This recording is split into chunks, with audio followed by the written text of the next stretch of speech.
Hey guys, Jonah here, back again, and we're still doing alcohol-free beer reviews. So if that's your thing, yeah, why not stick around?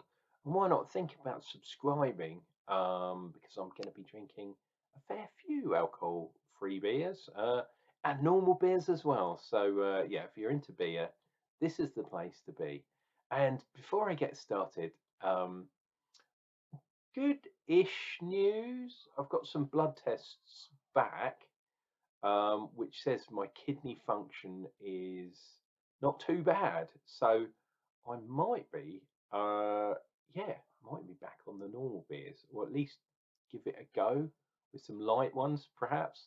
Um, yeah, still got the pain though, the pain in the kind of liver region. Don't know what that means. But yeah, I guess good results is good, right? Anyway, we are looking at another beer from the Brewdog box, which is something that I picked up. As I said last time, if you haven't seen last time the review from probably yesterday, I would have thought, have a look. Subscribe to the channel and you can have a look at the playlists and stuff. But yeah, I got a box that had some sort of either water damage or probably beer damage to it. So it was reduced by a third. So essentially, I got, well, in actual fact, I got 9 beers for £6, but they were doubled up, apart from one, which I guess must have been the one that was damaged or exploded, because it was a 10 box. I checked, and it was a 10 box. So essentially, 5 different types of beer for £6, so I can live with that. And the one we are doing today is Hazy Jane. They're all from Brewdog, but I don't know if you can see that bit right at the bottom. Will focus. New England IPA. That says. So this is kind of a Vermont, or one of those kind of styles via Brewdog. Embrace the opaque. This is a hazy beer. Obviously, I've tried the real version, the full fat version, as they say, but I didn't know. But they have released some barrel aged versions of this as well. So we're definitely going to be having a look. The can, I mean, it's hard to not, yeah, see that it's a Brewdog, and they got the shield, they're into the heraldry and all that kind of stuff. And I don't know if you can read there at the top, 0.5% alcohol, which apparently means it's alcohol free. Not strictly true, but yeah, it will do. It will do, dear viewer. Now, once again, I am back on DIY Dog. There's an online version. I didn't realise, but you don't even have to waste space on your computer or your phone. You can look at it on your phone as well.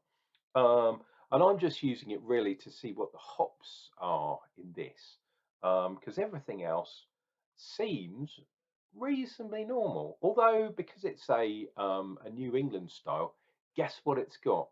It's got some wheat, in this case wheat malt, and it's got some oats in it, flaked oats. But the hops in the full fat version, Chinook, Amarillo, and Simcoe. So they're all the ones in the boiling of the beer and all that kind of stuff.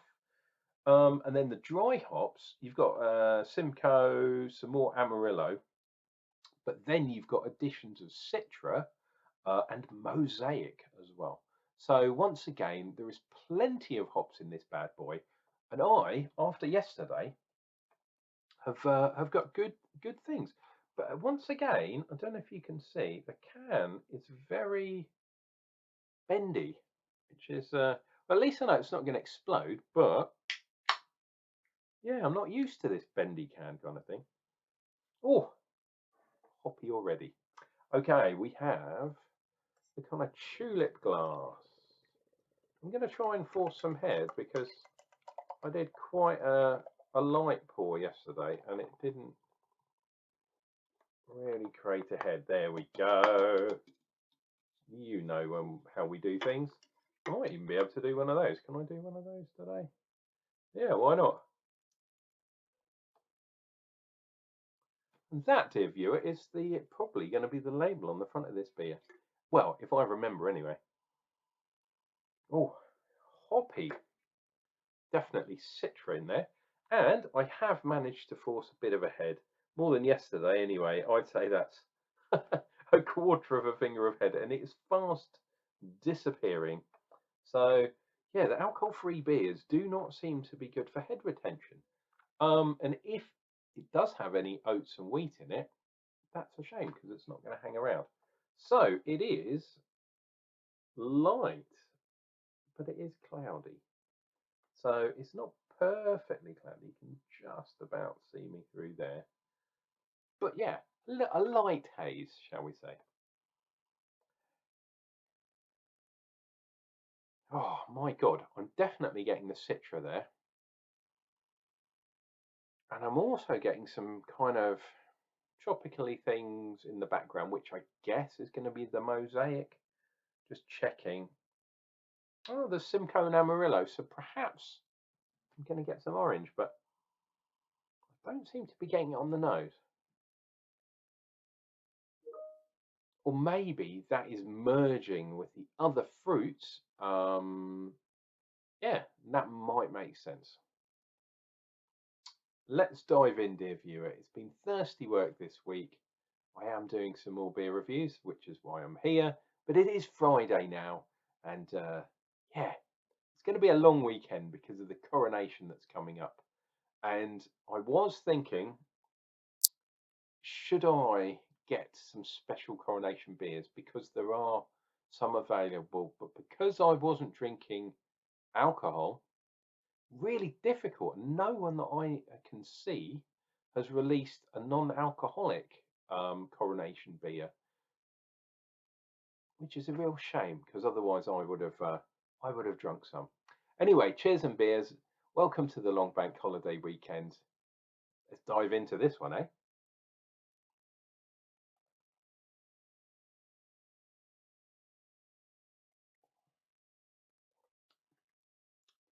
Ooh, okay, so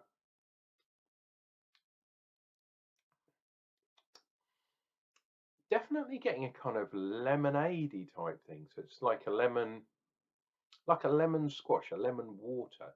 There's definitely hops in there too. Um,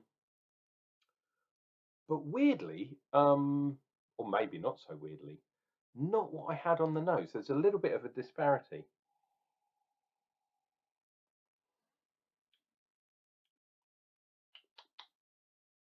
Hmm.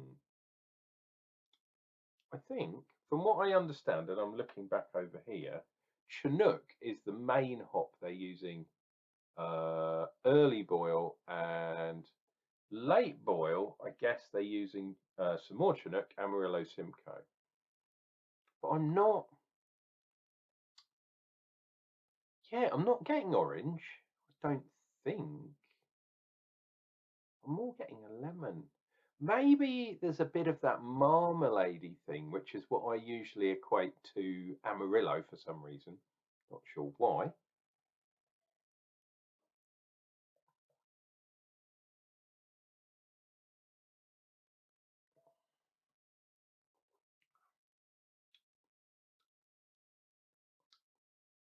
Yeah, and weirdly, Chinook hops are more associated kind of with West Coast styles, to be perfectly honest. Um, but I guess in this instance, it's a kind of, well, they put it early in the boil, so it is for bittering, but they've also put it a bit later on as well, although not in the dry hopping.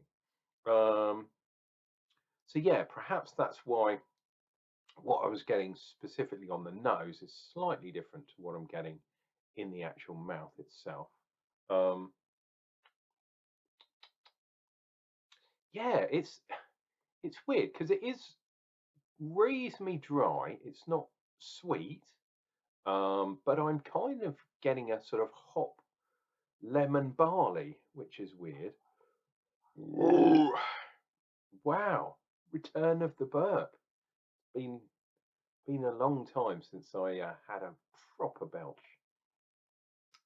But now I'm back drinking beer. Okay, non-alcoholic. The other thing which would be interested to know is this force carved? Because it's not. There's no real bubbles, so to speak, coming up. Obviously, there's head.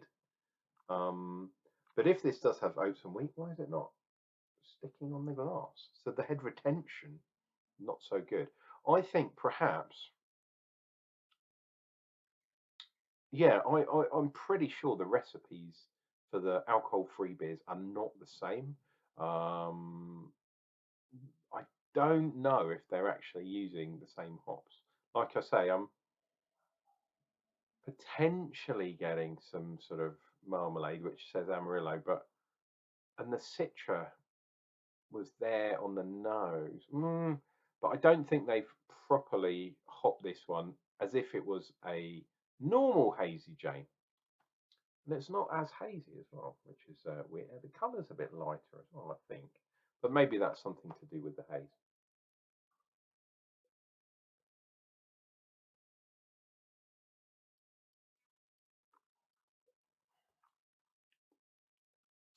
I am also getting that kind of mustiness that I was getting yesterday, um, which I haven't had a superb amount of different ones, but the alcohol-free lagers and the low alcohol lagers and the Guinness as well, which I didn't really like, but for a different reason, um, were a lot cleaner. This definitely has a musty thing going on, and I'm wondering if that's because Brewdog are predominantly known as a hop forward type of brewery. Okay, they do lagers and they're doing a stout now in direct competition with Guinness, which is madness. Um, and from my point of view, it's not as good.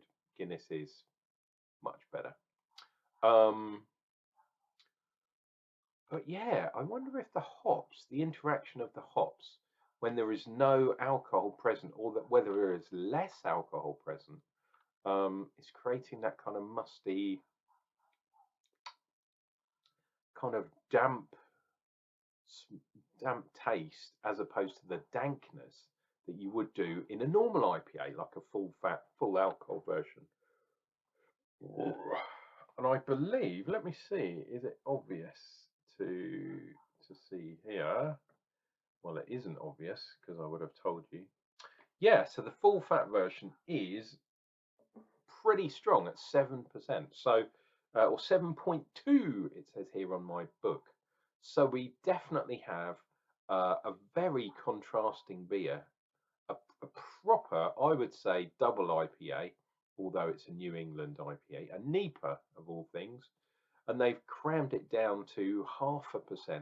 So be interested also to know how the process is for removing the alcohol, whether it's boiling the alcohol off or perhaps using enzymes instead of yeast or backing off on the yeast. Um, yeah, and something to do with that interaction is doing something maybe to the hops.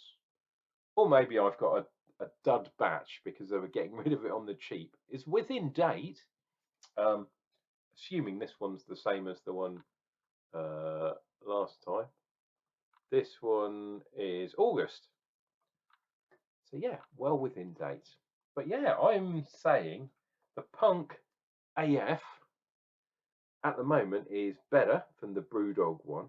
Um, this isn't bad, but it's not as good as the one from yesterday, if that makes sense. So definitely, if you're in the mood, try one of those. But if you want a hoppy beer, the Punk alcohol-free one is probably the one to go to. This isn't really a proper demonstration of the NEIPA style. So I'm not 100% sure. I might try, see if I can work out the recipes for these alcohol-free beers, because all I've got really is the normal one. So yeah, I'll see if I can do some more research because I have more Brewdog beers coming. Anyway, dear viewer, off you go. enjoy your weekend. Make sure you drink a drink, whether it's alcohol or not, to the health of King Charles III, who is going to be coronated. Is that the word tomorrow? He's going to go through all the pomp and regalia, and yeah, we'll probably be watching. Take care, guys. See you real soon for more beers.